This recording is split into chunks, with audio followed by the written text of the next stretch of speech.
Good afternoon. My name is Amanda Najim Williams, and I am the Racial and Social Justice Coordinator. This session is a part of the Public Safety for All informational series. The goal of the Public Safety for All informational series is to raise awareness of the current public safety efforts in Somerville and the city leadership who help provide public safety services. In this session, we aim to share with you how RSJ captured the community's voice in the public safety survey and to take a look at what other data is being used in order to determine the state of public safety in Somerville. We are joined today by Elizabeth Ronan, our very own racial and social justice analyst, Meredith Willis, the senior crime analyst with the Somerville Police Department, and Steve Craig, the director of constituent services. Some folks may think of that as 311. Welcome, Elizabeth, Meredith, and Steve. Elizabeth, I know a lot of intentional efforts were made to capture the broad voices of the Somerville community in the Public Safety for All survey. Could you first start off by telling us about your role in the Department of Racial and Social Justice? And then could you walk us through and tell us about the process by which data was collected from the community in the survey? Sure. So I am the analyst with the Racial and Social Justice Department. I started a year ago in April, so April of 2022. And my job involves looking at any of the data involved with this department's work. Some of that data is survey data. So we are talking about today the Public Safety for All survey. So the Public Safety for All survey was intended to be conducted once, and the explicit goal was not to get a perfect random sample of Somerville constituents, but to speak to those who are primarily affected by policing in the city. And RSJ determined to use two types of sampling in this work. The first is purposive sampling, and the second is snowball sampling. Purposive sampling endeavors to identify and select participants according to pre-selected criteria. And in this case, that is prioritized constituent groups, meaning those who are most affected by policing in the city. And snowball sampling is when participants with whom contact has been established refer other participants to the survey. Moving on from sampling, our department's outreach included engagement opportunities to promote the survey at tabling events, meaning ward meetings, community meetings, farmers markets, and other city events, through canvassing and door knocking, via email, text message, and robocalls, in one-on-one interviews, and on social media. I can promise you people were tired of hearing about this survey, tired of hearing from us. Additionally, RSJ collaborated with 40 plus community partners and internal city partners, sending out emails to city department directors and city staff, and requesting that they share the survey with the constituents that they work with.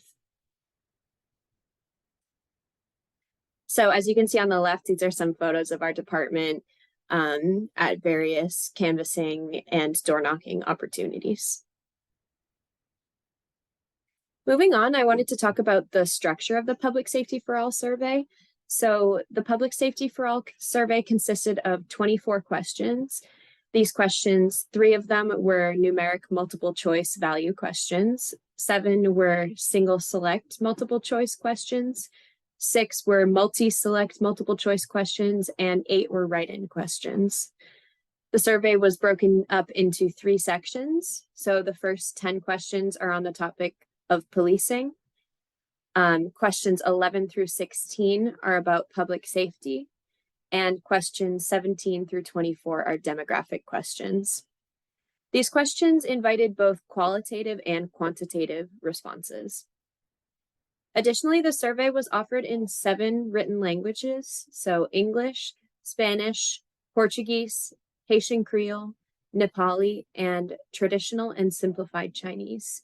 All of these responses were translated through the help of Somerville's Office of Immigrant Affairs and collected into one cleaned and final data source.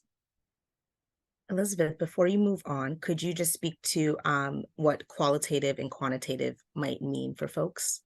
Sure. So qualitative data is more like those open response questions or words, as opposed to quantitative, which is numbers. So any question that rates how you feel on a scale, or any question that can be translated into a numeric value would be quantitative. And qualitative is more capturing the experience of people, their stories, through words. So, sorry, Amanda. Moving on, our survey received 1,295 responses total. And this was through the hard work of the RSJ department. During this process, we did onboard a lot of different staff. So we now have a community engagement specialist, we have a public information officer, we have a project specialist and commissions coordinator. We have Amanda herself, the RSJ coordinator. So it was through the hard work of new staff, old staff, all of us coming together to get this many responses. Moving on, I wanted to just go over quickly the demographics of our survey. So the top graph on this slide is from the American Community Survey, which is done by the census, and this was from 2021 and shows the actual demographics of Somerville's constituents. Then the below graph is the demographics of respondents from the Public Safety for All survey. As you can see, our survey responses line up pretty closely with Somerville's actual demographic breakdown, but we did receive slightly fewer Asian, white, and multiracial respondents and slightly more Black or African American, Hispanic, and other race respondents.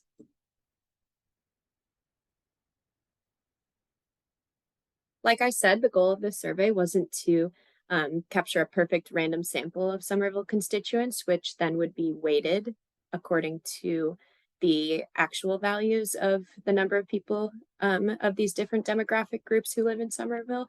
It was with the intention of speaking to those most affected by policing. Next, we have the ward breakdown.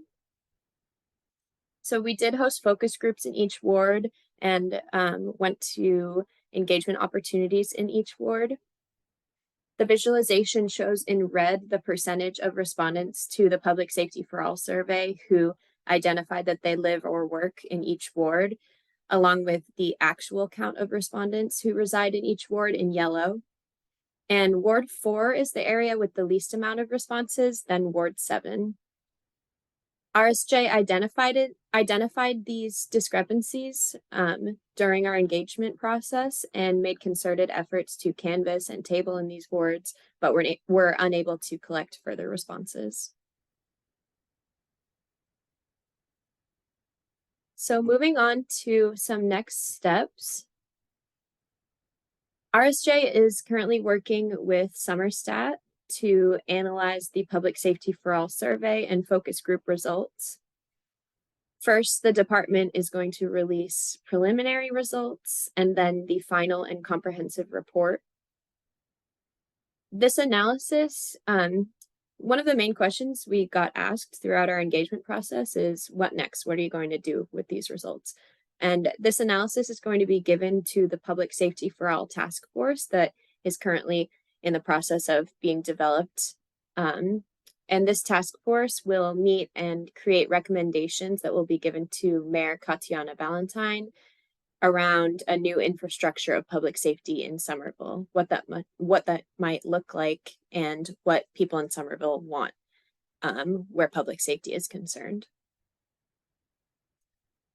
So that's all from me. I'm going to pass it back to Amanda, and she's going to move on to the Q&A portion of our series.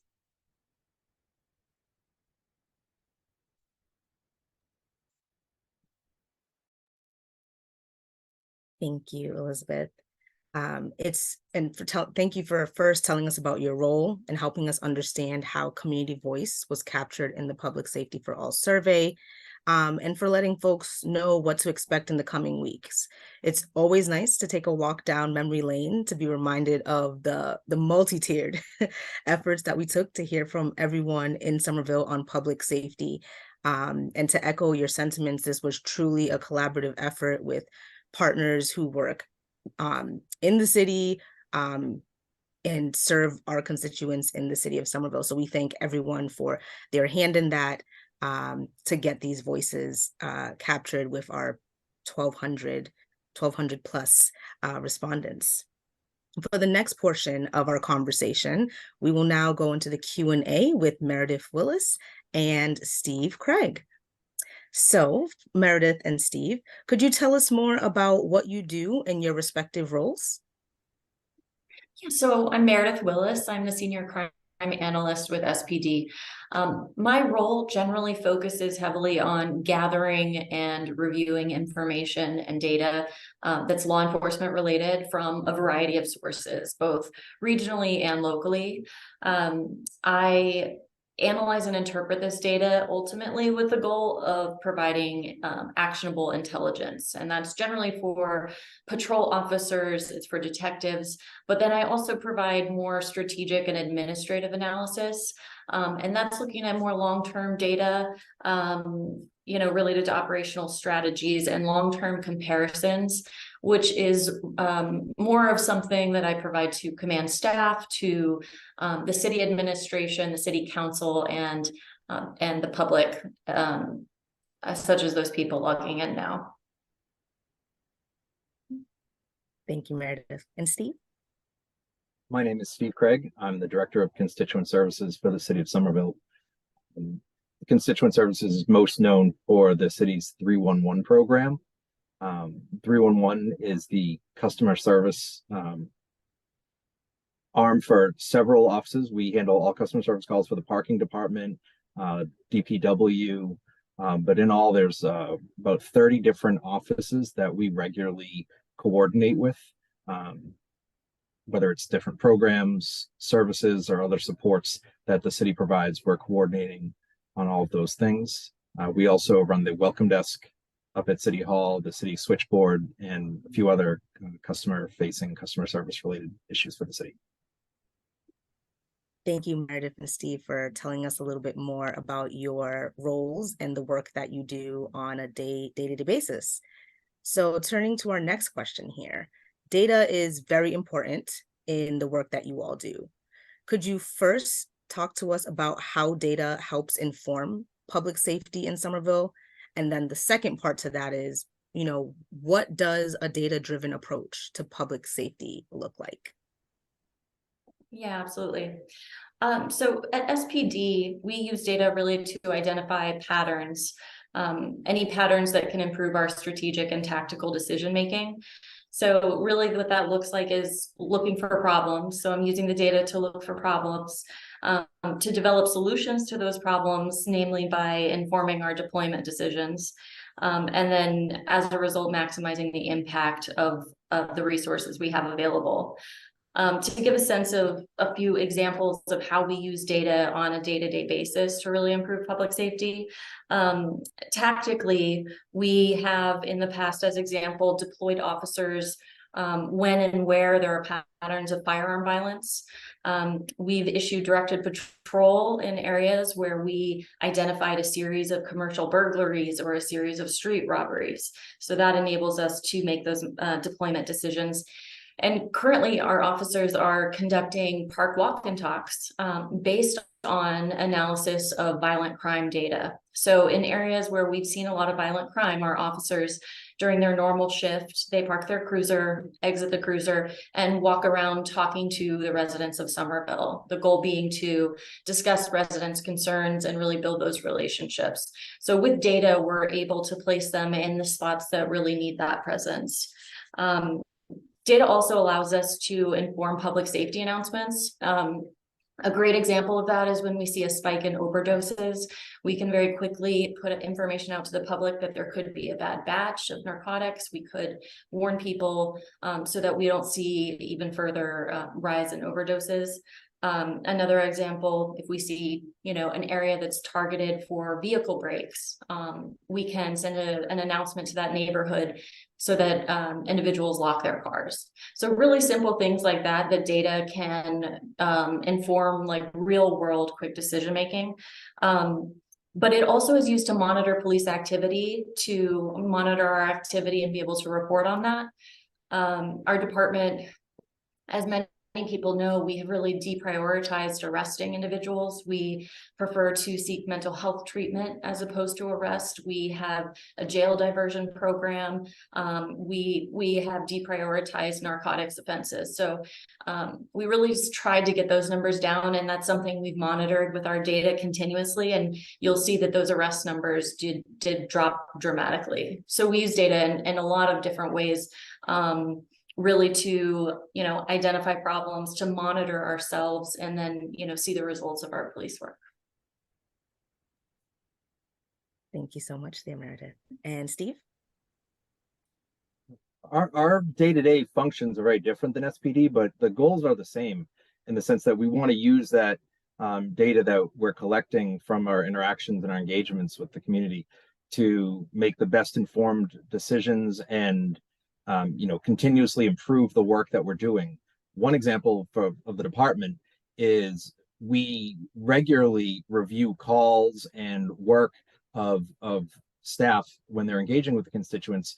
And it's not just about making sure that that particular interaction went well, but where people are doing particularly well or where there's some areas they can improve upon so that we can, work with them, do individual coaching to make sure that they are doing the best that they can to serve the constituent.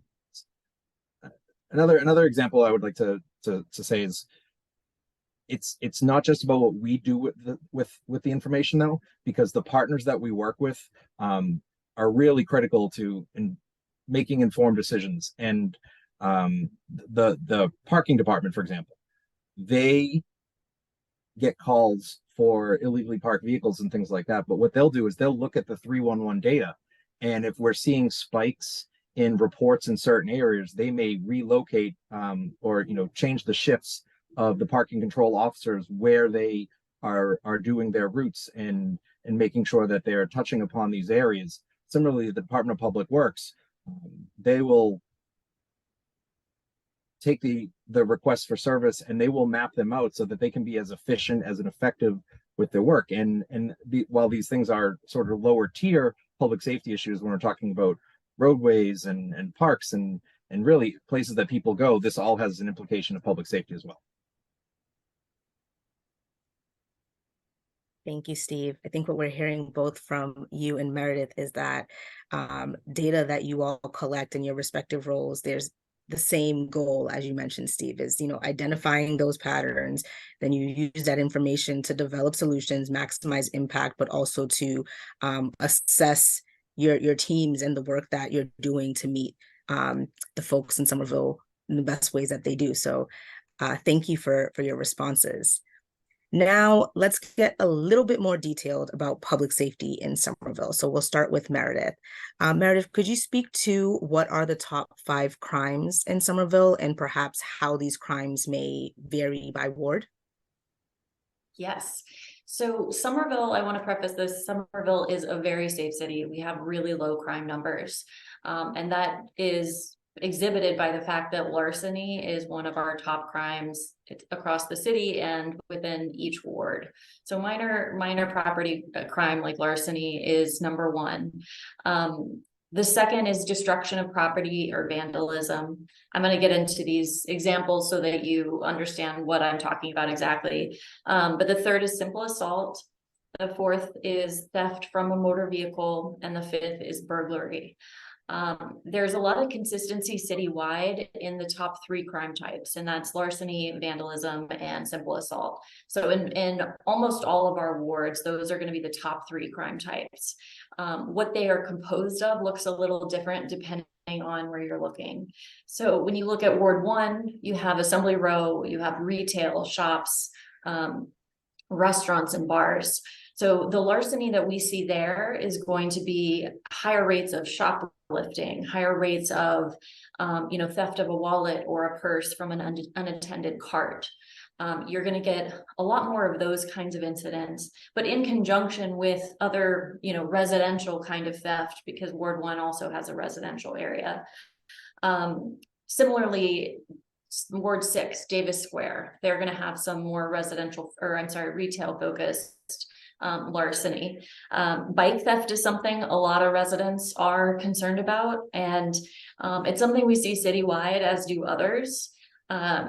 Where we see it the most, although the numbers are very low, where we see it the most is going to be Ward 2. There's the Somerville Avenue bike corridor. It's simply a lot of bike traffic. So the more bikes you have, the more you're going to see those incidents.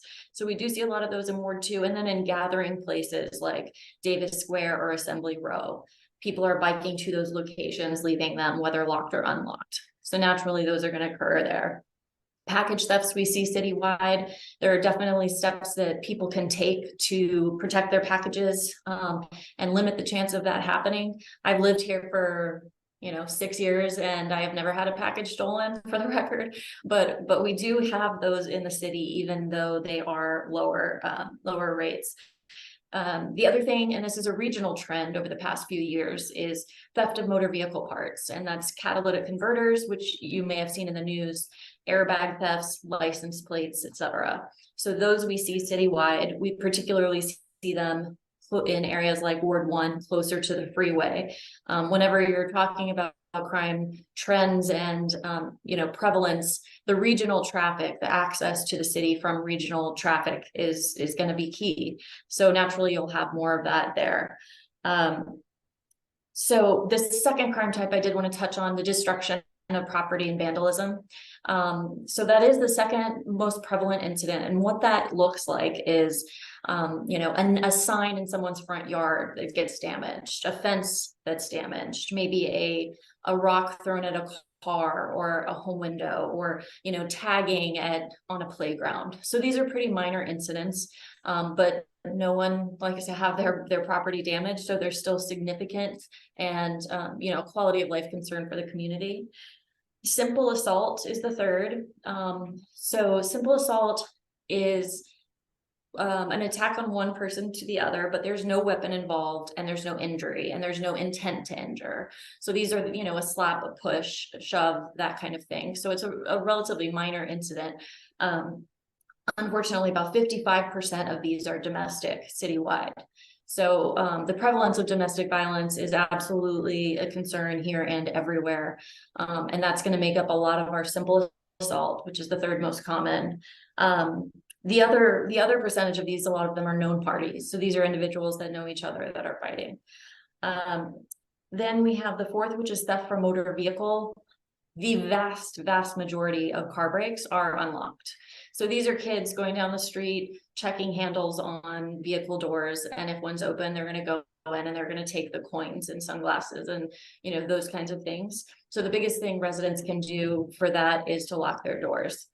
And then fifth, we have the breaking and entering. And this looks very different ward to ward, again, because of the businesses and things we see. Citywide, wherever there is a convenience store or a gas station, you're going to see some commercial burglary. You're going to see what we call smash and grabs, which is the breaking of a door, running in, grabbing as much as you can, and running out. So you do see those with small convenience stores, and that's going to be citywide. The more significant commercial B&Es you're obviously going to see in Ward 1, where there's Assembly Row. We do have, the majority of our B&Es are residential, which makes sense just statistically, given the number of residences in the community. There's no enormous difference, but if you have to identify wards with a little bit higher rates, you're going to see Ward 2, which kind of along, bordering with Cambridge, and then Ward 6, general surrounding areas of Davis Square. But really, it's just where people and homes are, open doors are going to be targeted. So again, it's really about target hardening. I I think those are the main pieces. There's one difference that I did want to mention, and that is that there are 2 wards that did have aggravated assault in their top 5, and that's Ward 1 and 4. And aggravated assault is an assault where either a weapon was used or it was brandished in a threatening way, or an assault where someone was seriously injured or there was intent to injure. So those are more severe incidents, and we do see those in the 4th and 5th place for wards 4 and 1. So those are a smaller percentage of those are domestic. It's about 35% of those incidents are domestic. So we are aware that they are happening and more so in certain wards, and it's a big problem. But again, I do want to tell the community that our numbers are very, very low compared to our regional partners. And that's pretty much a summary for that. Thank you, Meredith. That was really helpful to kind of kick us off in talking about the top 5 crimes, but also, as you just mentioned, the additional that didn't necessarily place in top 5 for all, but top 5 for a couple, and identifying how these crimes might look different in a commercial area versus residential areas, and understanding that those aspects of the community obviously affect what the crime looks like. So thank you for that. Turning over to Steve now, similarly to Meredith, when we asked about the top 5 crimes, we want, or actually, let me back up before I bring Steve in, because I want folks to, as it's fresh in your minds. Meredith, could you speak to how this data is collected, and perhaps whether if this information is publicly available, and how often this data is updated if people wanted to learn more? Yeah, so our data is collected it's mostly incident-based data. So that comes from police reports and calls for service, which the public thinks of as the public calling 911. But it also includes officer-initiated activity. So really, we extract data from police reports, which are housed in our records management system, and from calls for service, which are in our computer-aided dispatch system. So those data sources are the primary, but not the only ones we use. We also have motor vehicle citations, motor vehicle crashes, arrest data, etc. So I'm sorry, what after data was collected, what is the next question? The other questions were, is this data publicly available, and how often is this data updated? So this data right now is publicly available. It's on data.somervillema.gov. There are many data sets. You can search for public safety in the search bar and they'll come up. Those data sets are updated daily, and we are currently in the process of expanding what's available online. So the community can expect to have more information at their fingertips in the future.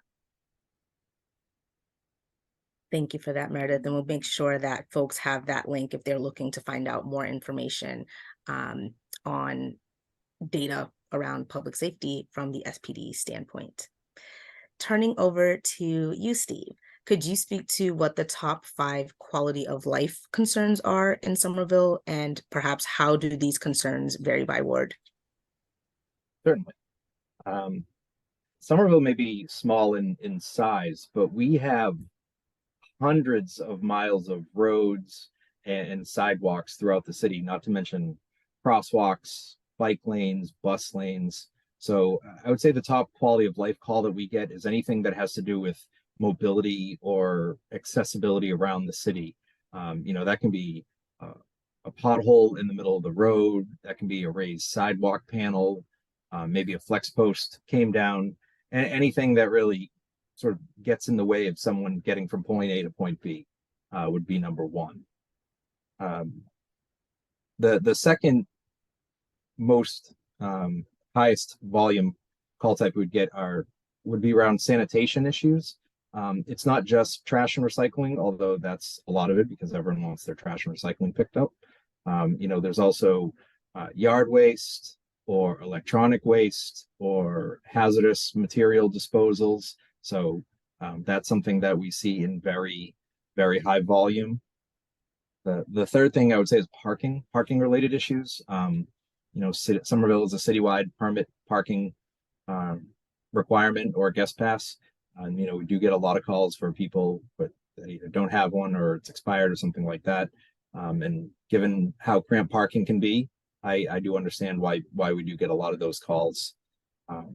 Next on the list, I would say it's not the most exciting topic for some folks, but rats. We do get a lot of calls about rodent activity. It's not just about reports of rodent sightings, though.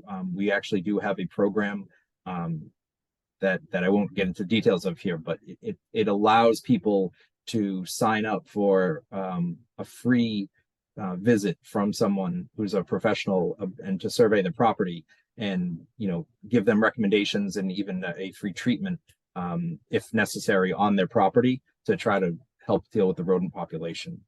And to round out top 5, we've been pretty lucky, at least this past year, but I would say quality of life calls related to snow, whether it's snow removal or requests for enforcement, that rounds out the top 5 for us. Thank you, And Steve. as far as were you going to finish your thought there, Steve? Oh, I was just going to say, and as far as the breakdown goes, they're very consistent. If you look at the population of each ward, the call volumes are pretty much in line with the population. The only sort of outlier to that I would say is when you get to areas like Union Square or Davis, where there's the commercial aspect of things, there's a lot of people heavily trafficking those areas. You do see spikes. But we are very consistent across the board in terms of how people are engaging with 311. Thank you for that, Steve. And I think that's an important thing to note as well, just understanding that it might not look so different by ward, but understand the consistency of the concerns throughout the entire city. So we appreciate that. And similarly to as we asked Meredith, I'm going to pose you the same question. Could you speak to how this data is collected? Could you let us know if this data is publicly available and how often the data is updated? Yes. Similar to the CAD system, we have what's called a customer relationship management system or a CRM system. And whether you're reaching out to us on the phone, through the live chat on the website, whether you use the 311 Somerville mobile app, everything funnels into the CRM system, and that allows us to see the full life cycle of all requests. We do have to be mindful that people are providing their names, their contact information, a lot of personal details. So we can't make everything public, but we do try to be as transparent as possible. And we do publish our data on the data.somervillema.gov website. Sorry, I might have gotten that wrong. Data.somervillema.com. I'm sorry, I can't remember. Got it. Thank you. However, we are working with Somerset this summer, and we're going to take a look at how we're presenting that information to the public, and we're going to see if we can make some tweaks, make some changes to make it more user-friendly. So we hope to have that out to the public later this year. Thank you, Steve. And no worries. Again, any of the links or web pages that we talk about here, we'll make sure it's noted at the end of our chat here and available on the webpage when the recording is posted. So as we talked, so now we've talked about what, the top 5 areas of crime are. We've talked about the top 5 quality of life concern. We've talked about how the data is collected, where folks can find it.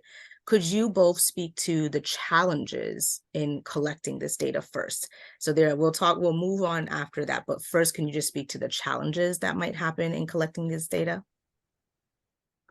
Yeah, so regarding police data, the biggest challenge is that we only have data that's reported to us. So automatically all the data we're presenting is really going to underrepresent any crime or any incident type. That's particularly the case with sexual assault and domestic violence. We know those are underreported, so that's going to exacerbate the issue. The other really limitation and challenge is we only have the data that's available at the scene of a crime, right? So it is not uncommon that we don't know when a crime occurred. It could be a very broad range. And there are even times when victims don't know where a crime occurred. So certainly the majority of incidents were also missing suspect information, or it's very limited.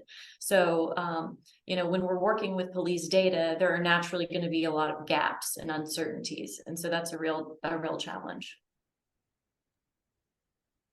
Thanks, Meredith. Steve, could you speak to some of the challenges in collecting data?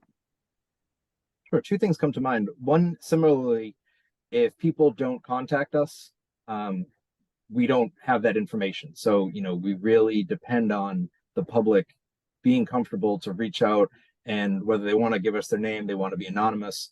It's really important that they're contacting us to let us know where there's an issue. But on top of that, for us, we as I said before, we support about 30 different departments, and there's a lot of information. So, if staff aren't putting the right information in, that, bad data in, bad data out.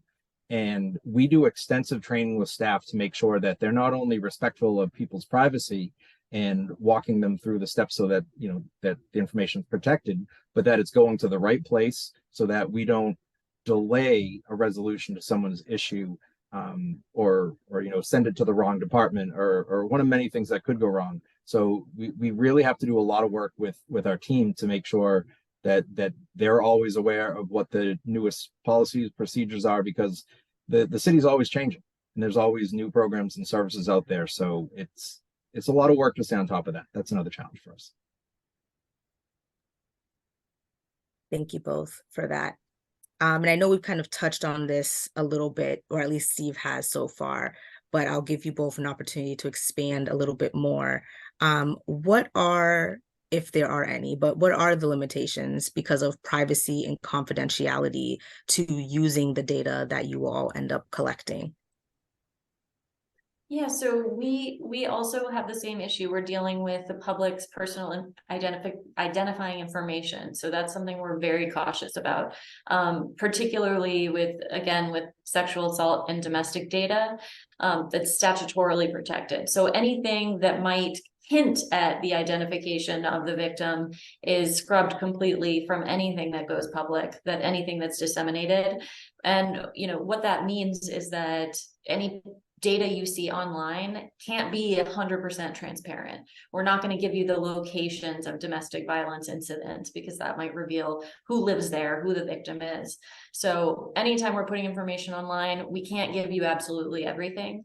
I'd say that's the only limitation, but internally we certainly can use that data, not identifying information, but just those numbers to make strategic decisions and provide resources where they're needed. Thanks, Meredith. Steve, did you want to expand a bit at all on just, limitations that might arise because of privacy and confidentiality? Yes, thank you. I would like to just say that there are some situations. I mentioned earlier that we allow people to report issues to 311 anonymously. And whenever that's possible, we give people that option. But sometimes there are situations where that's not possible. Say you're a tenant and your landlord won't fix your heat. In order for us to be able to send an inspector to your home to investigate the situation, we have to know your name. We need a contact number so we can reach you. But I just want to make it clear to folks that if people don't want to give that information, unless it's absolutely necessary, we don't make it a requirement, because it is more important to us that we know what an issue is, where it is, more so than who the person is that's reporting it in 99% of the cases. Thank you, Steve. I think what we're gathering from your responses to both of that is there's a little bit of a dance in being transparent, but also in protecting individuals' privacy, not so much for not wanting to share information, but simply for a matter of probably safety in some instances is what it sounds like. So thank you both for that. Are there any final closing comments from any of our panelists? And I invite Elizabeth Ronan, if you want to chime in, if there are any final comments that you wanted to share around public safety data in Somerville, I'll give you all a moment to do so.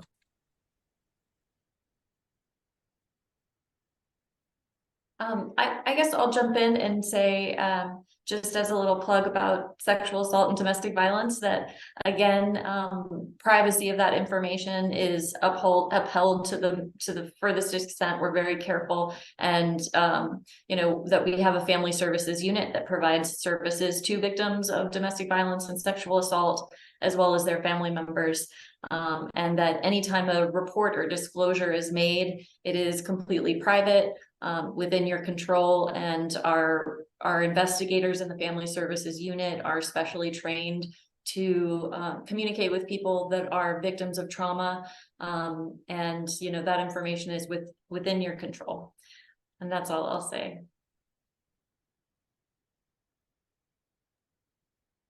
I can just say really quickly, I'm so thankful to have Meredith and Steve here to speak with us today. And it's great to learn so much more about crime in Somerville, but also to know that public safety is more than just crime, and to hear from Steve about some of the other real safety issues that people in our city encounter. It might not be super fun to talk about rats, but people are talking and there are rats. So it is a safety issue, and it's something that data can really help address. So it's just great to have both of you here, and we really appreciate your wisdom and knowledge. And then I'll pass it to Steve if you have any final thoughts. I think my final thought is just to remind folks that 311 is available by telephone 24 hours a day. It's 311, or if you need it, the 10-digit number is 617-666-3311. But you can also email us. You can live chat, Facebook, Twitter, or the mobile app for Android and Apple for iPhone. So we have lots of ways to get a hold of us. Again, we can only get to some things if people reach out to let us know. So please reach out to us early and often. But that's it. Thank you very much. Thank all three of you for joining us for such an informative session. And to echo what Elizabeth shared, we're really grateful to work with you all and partner with you to discuss data, because in order to do better, be better, we have to know the landscape to do anything. So this is, speaks to part of this informational series initial goal to educate, and we appreciate you both for giving us a little bit more insight into the work that you do and the works that your teams do to help support and meet the people of Somerville in their public safety needs. So to learn more about the Public Safety for All informational series and to view past sessions in this series, you can visit somervillema.gov/PSFA. Again, that's somervillema.gov/PSFA. As always, we encourage folks to visit us online on our webpage. That's somervillema.gov/RSJ. Again, somervillema.gov/RSJ, or to find us on Facebook and Twitter as reflected on the screen. As you heard a couple of links mentioned here this afternoon, we have those here, and we'll make sure that that is available for folks if you want to find out more information on that Meredith and Steve have talked about here today. So thank you all for your time, your expertise, and all that you do in your everyday